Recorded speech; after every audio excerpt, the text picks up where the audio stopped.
आता एक महत्त्वाची आणि मोठी बातमी. महाराष्ट्रामध्ये अॅनालॉग आणि आर्टिफिशियल पनीरवर बंदी घालण्यात आली आहे. ही बंदी 1 वर्षांसाठी असून अशा प्रकारच्या पनीरचं उत्पादन आणि विक्री हा दंडनीय गुन्हा असेल. या संदर्भातील आदेश जारी करण्यात आलाय.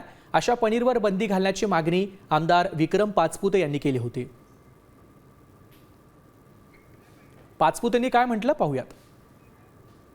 राज्यामध्ये जे पनीर विकलं जातं त्यातलं 70% पनीर हे फेक किंवा डुप्लिकेट आहे आणि याच्यावर तात्काळ शासनाने बंदी आणली पाहिजे.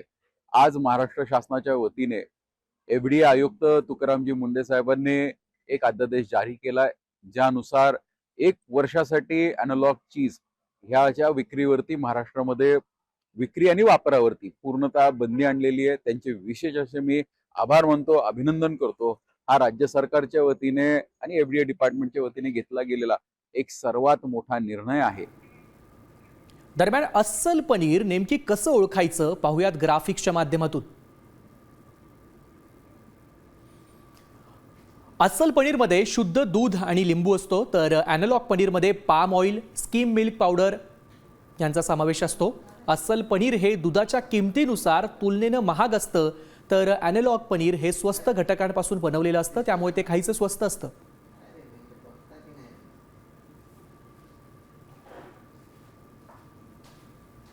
अस्सल पनीरमध्ये खाताना आपल्याला लगेच लक्षात येतं की पनीर हे मऊ असतं आणि खाताना ते लगेच विरघळतं.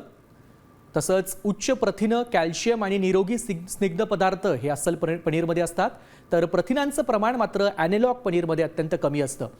पौष्टिक आणि फायदेशीर असल्याचा हा फायदा अस्सल पनीरचा असतो, तर अॅनालॉग पनीरमुळे कोलेस्ट्रॉल संबंधित आजार वाढतात, तसंच चरबी देखील वाढण्याची शक्यता असते. घरगुती जेवण आणि दर्जेदार हॉटेलमध्ये अस्सल पनीर साधारण वापरलं जातं, तर स्ट्रीट फूड आणि केटरर्समध्ये अॅनालॉग पनीरचा मोठ्या प्रमाणावर वापर होतो.